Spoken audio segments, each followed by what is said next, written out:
Welcome to our live meditation, which today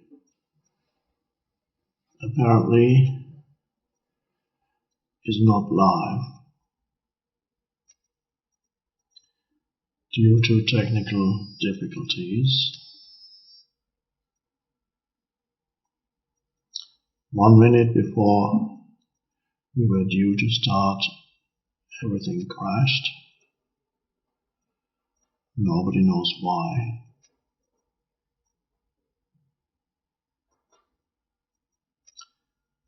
But I do know that sometimes it's happened quite a few times before. The energy of presence does affect electrical systems quite often.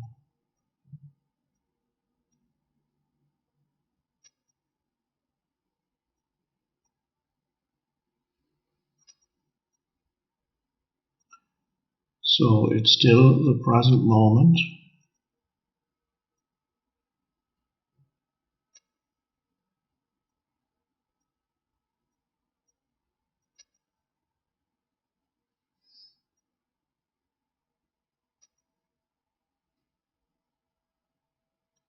So I'm inviting you to become aware of the present moment.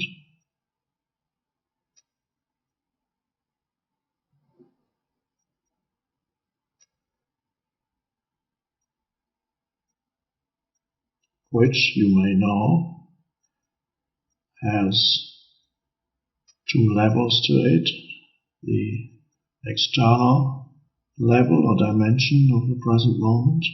So it's quite easy. Your attention moves into sense perceptions, visual, auditory. So this is what you're doing here, looking at the screen, being peripherally aware of your surroundings.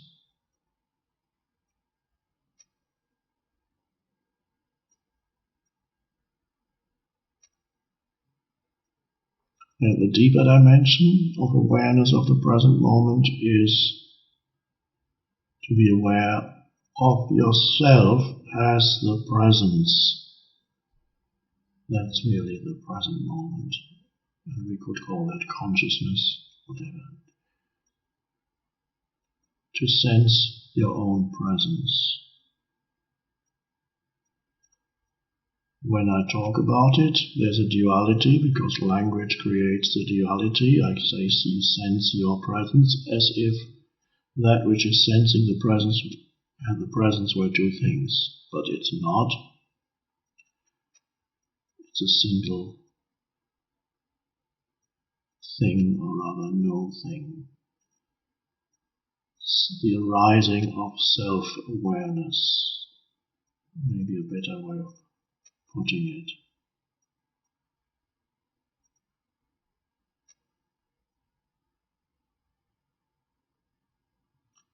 And as that happens, you feel rooted in something very deep and vast.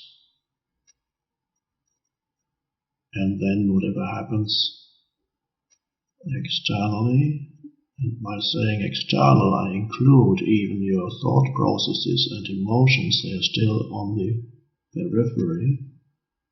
And of course, whatever happens outside of you is perceived as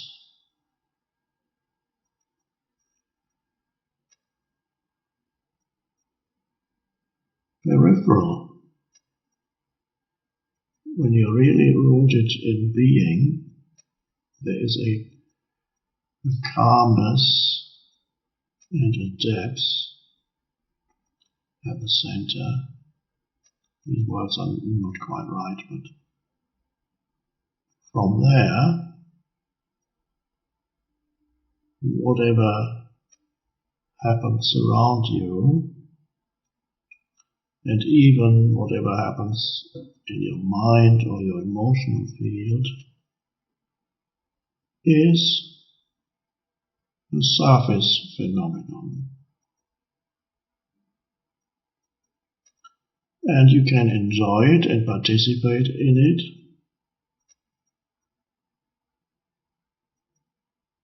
yet at the same time be rooted in something that isn't touched by whatever is happening on the surface. One could say on the surface of being, because you are in touch with, or to put more accurately, you know yourself as the being itself, or being itself.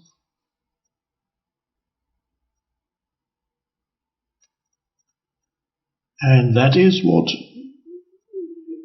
all ancient, any true spiritual teaching is only about that. There is nothing else. That's what every teaching points to. That's the pearl of great price that Jesus talks about. That's the end of suffering that Buddha talks about. Because unless you know yourself as the presence, you are at the mercy of all surface phenomena. Whatever happens has enormous power over you. Your thoughts, you're controlled by your thoughts. You're at the mercy of your emotions. You're at the mercy of events. Something good happens, you go, "Wah!" And a few hours later or a day later, "Oh!"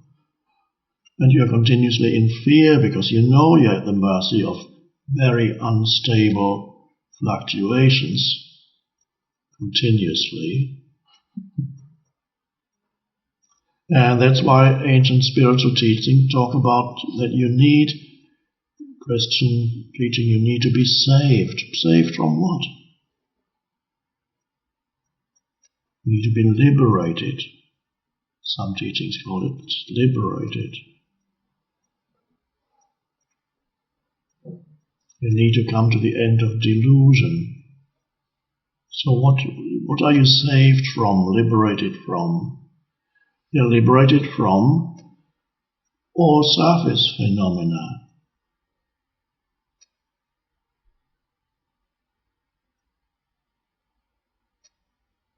Including your thoughts and emotions.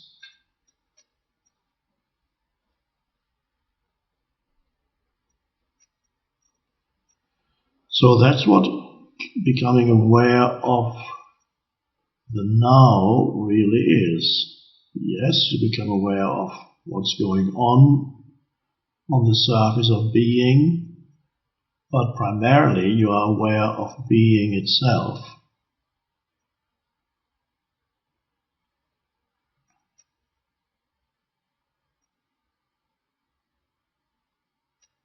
As the underlying presence, the I.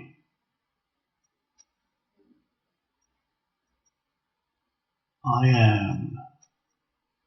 You become aware of your I amness,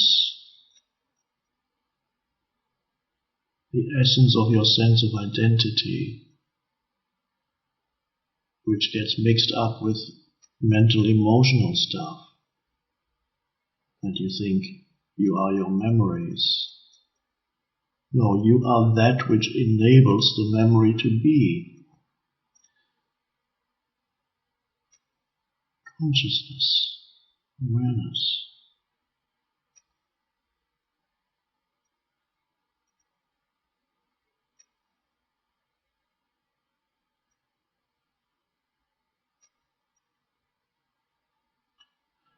There's the story of,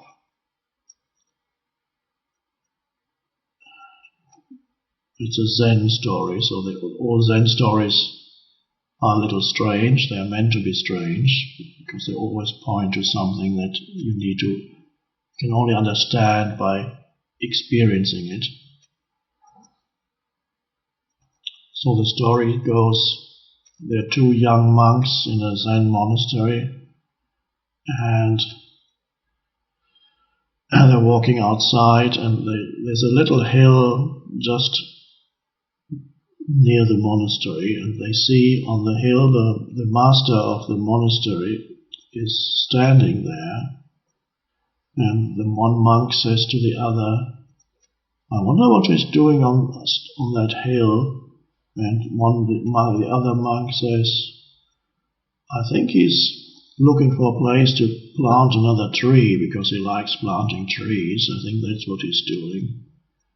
And his friend says, "No, I think he's looking to see if he's probably expecting somebody and he's wanting to see if they are approaching in the distance."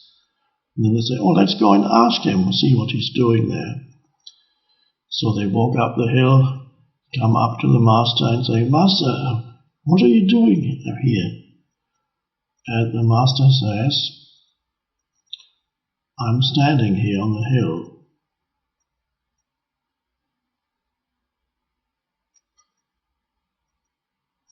End of story.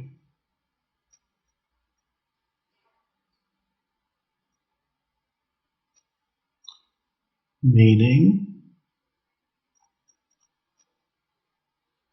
in the usual state of consciousness or unconsciousness, the present moment is always in the service of something else.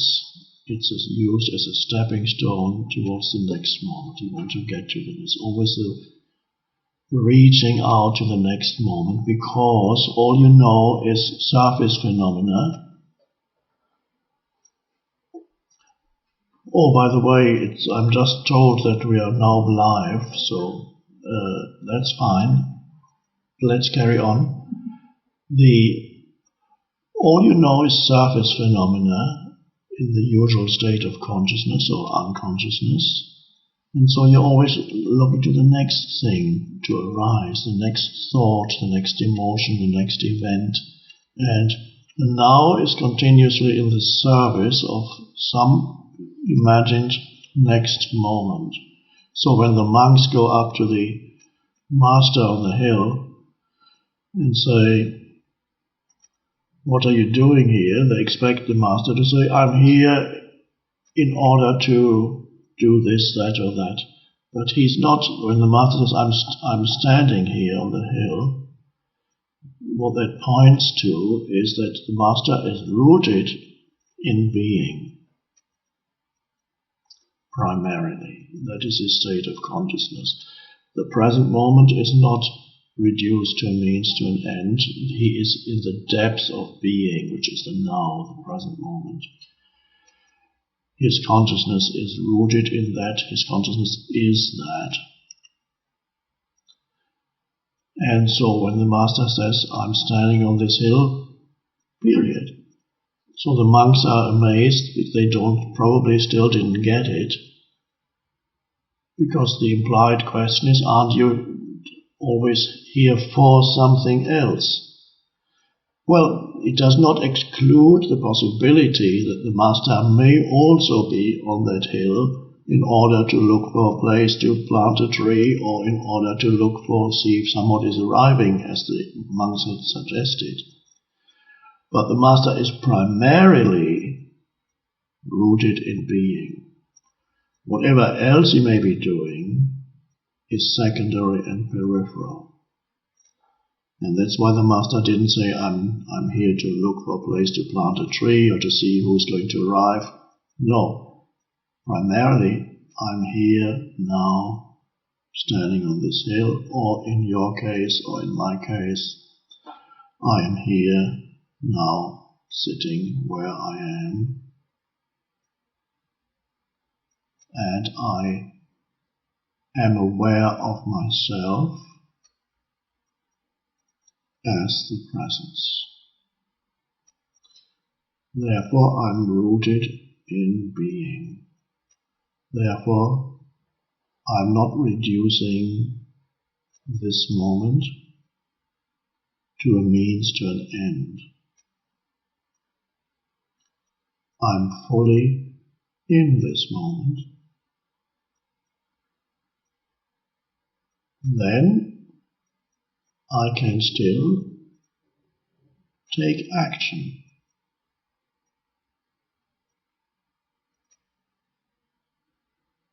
Without losing myself in whatever I'm doing. And then I go,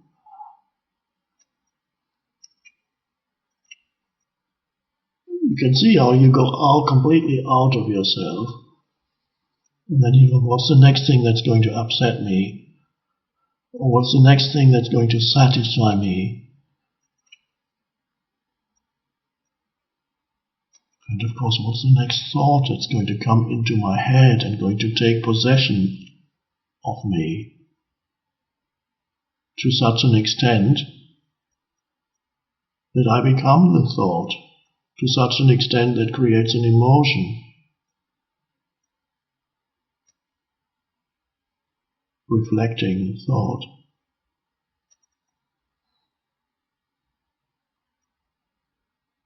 So, you emanate a completely different energy when you're rooted in being. There's a calmness, a peace, also a power that comes, that emanates through you.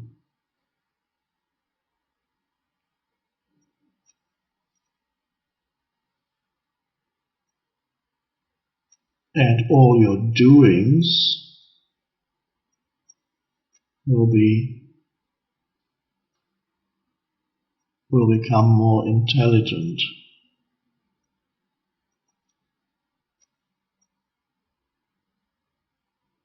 because you're in touch with the source of all intelligence, or intelligence itself.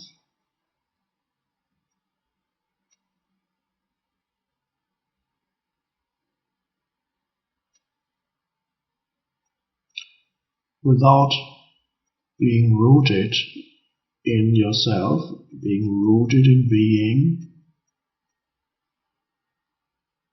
most of your doing creates more problems, more karma, more suffering.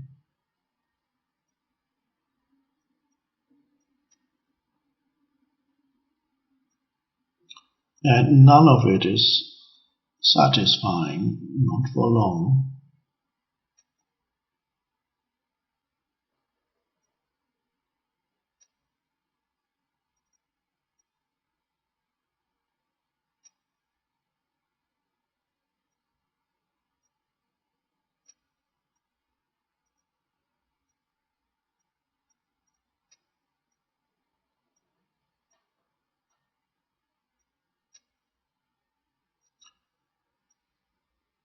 We could also say that when you're rooted in being, then there's a stillness in you, even while you're thinking. Thinking happens, or there may be periods when you're not thinking, which is wonderful, the space opens up and you're just present. But there are times when you need to think. And even when you're thinking, there's a sense of presence behind the thinking. In the same way that now that you are listening, but there's a sense of presence behind the listening, without which there could be no listening. And I am speaking, which means the mind is active, but there is a stillness continuously behind it, so to speak. And that stillness, or that presence, moves into the mind, and then the mind is at the service of that which is beyond the mind, rather than the mind serving itself. self-serving mind, which is what the ego is. The false sense of self that distorts everything,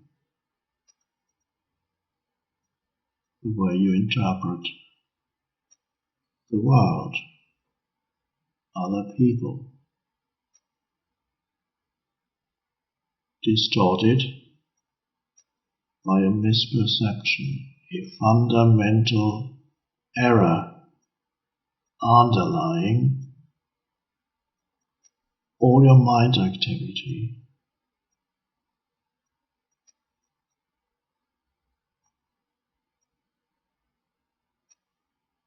And that fundamental error also creating dysfunctional action.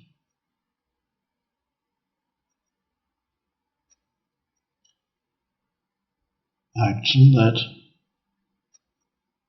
creates more suffering for yourself and others, even if the intention